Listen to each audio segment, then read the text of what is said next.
ನನಗೆ ಅವರ ಹುಮ್ಮಸ್ಸು, ಅವರ ಉತ್ಸಾಹ, ಅವರ ಶ್ರದ್ಧೆ, ಅವರಿಗೆ ತಾನು ಮಾಡಿರುವ ಕೆಲಸದ ಬಗ್ಗೆ ಇರ್ತಕ್ಕಂಥ ನಂಬಿಕೆ, ಇವೆಲ್ಲವೂ ಕೂಡ ನನ್ನನ್ನು ಇವತ್ತು ಇಲ್ಲಿಗೆ ಎಷ್ಟೇ ಕಷ್ಟ ಆದರೂ ಲೇಟ್ ಆದರೂ ಪರವಾಗಿಲ್ಲ ಬರಲೇಬೇಕು ಅಂತ ಬರೋ ಹಾಗೆ ಮಾಡಿತ್ತು. ನನಗೆ ಅನ್ನದಾತರು ರಾಜೇಂದ್ರ ಸಿಂಗ್ ಬಾಬು ಸರ್ ನನಗೆ ಎಷ್ಟು 2-3 ಸಿನಿಮಾಗಳಲ್ಲಿ ಅವರು ಪಾತ್ರ ಕೊಟ್ಟು ಕೈ ತುಂಬ ದುಡ್ಡು ಕೊಟ್ಟು ನಮ್ಮ ಮನೆಯಲ್ಲಿ ಒಲೆ ಹಚ್ಚೋದಕ್ಕೆ ಸಹಾಯ ಮಾಡಿದ್ದಾರೆ. ಅಂಥವ್ರ ಮಗ ಆದಿತ್ಯ, ಅವರು ಒಳ್ಳೇದಾಗಬೇಕು ಅಂತ ನಾನು ಯಾವಾಗಲೂ ಆಶಿಸ್ತೀನಿ.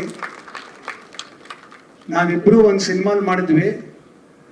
ನಾವು ವರ್ಕ್ ಮಾಡಿದ್ದು 2 ದಿನ, ಆದರೆ 2 ಜನ್ಮದಷ್ಟು ಬಾಂಧವ್ಯ ಬೆಳೆಯೋಷ್ಟು ಕ್ಲೋಸ್ ಆಗ್ಬಿಟ್ವಿ.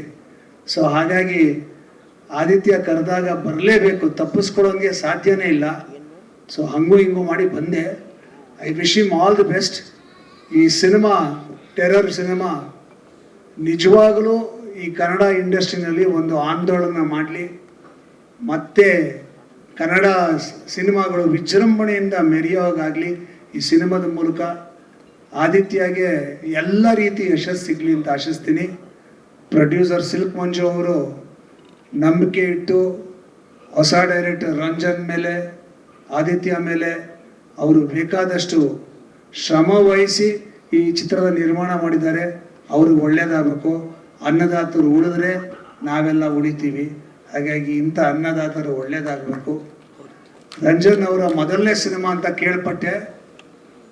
ಒಂದು ಸಿನಿಮಾ ಮಾಡೋದು, ಅದು ರಿಲೀಸ್ ಆಗೋದು, ಅಲ್ಲಿವರೆಗೂ ಗಜಗರ್ಭ ಇದ್ದಂಗೆ. ಅದು ಸುಮ್ಮನೆ ಅಲ್ಲ, ಅದು ಆ ಟೆನ್ಷನ್ನು, ಆ ಶ್ರಮ, ಬೆವರಿಳಿಸೋದು ಎಲ್ಲವನ್ನ ತ್ಯಾಗ ಮಾಡ್ಬೇಕು ಆ ಸಿನಿಮಾ ರಿಲೀಸ್ ಆಗೋ ತನಕ.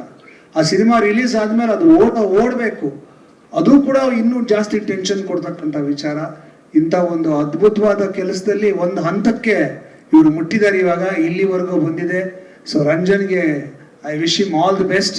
ಸಿನಿಮಾ ಹಿಟ್ ಆಗಲಿ, ನಿಮಗೆ ಸಲಬೇಕಾದಂಥ ಎಲ್ಲ ಸಕಲ ಸಕ್ಸಸ್ಗಳು ಸಿಗಲಿ ಅಂತ ಆಶಿಸ್ತೀನಿ. ಹಾಗೆಯೇ ಹರ್ಷವರ್ಧನ್ ಅವರು ಈ such A beautiful music director. ನಾನು ಹಾಡು ಕೇಳಿಲ್ಲ, ನೋಡಿಲ್ಲ, ಆದರೆ ಅವರ ಹಾಡುಗಳನ್ನು ಕೇಳಿದ್ದೀನಿ. ಹಾಗಾಗಿ ಈ ಹಾಡುಗಳು ಚೆನ್ನಾಗಿರುತ್ತೆ ಅಂತ ನನಗೆ ಗ್ಯಾರಂಟಿ ಇದೆ. I am so glad that I was the part of this function. Again Aditya ಎಲ್ಲ ಸಕ್ಸಸ್ ಸಿಗಲಿ ಅಂತ ಆಶಿಸ್ತೀನಿ. Thank you very much. Thank you so much Sihi Kahi Chandra sir. Thank you so much.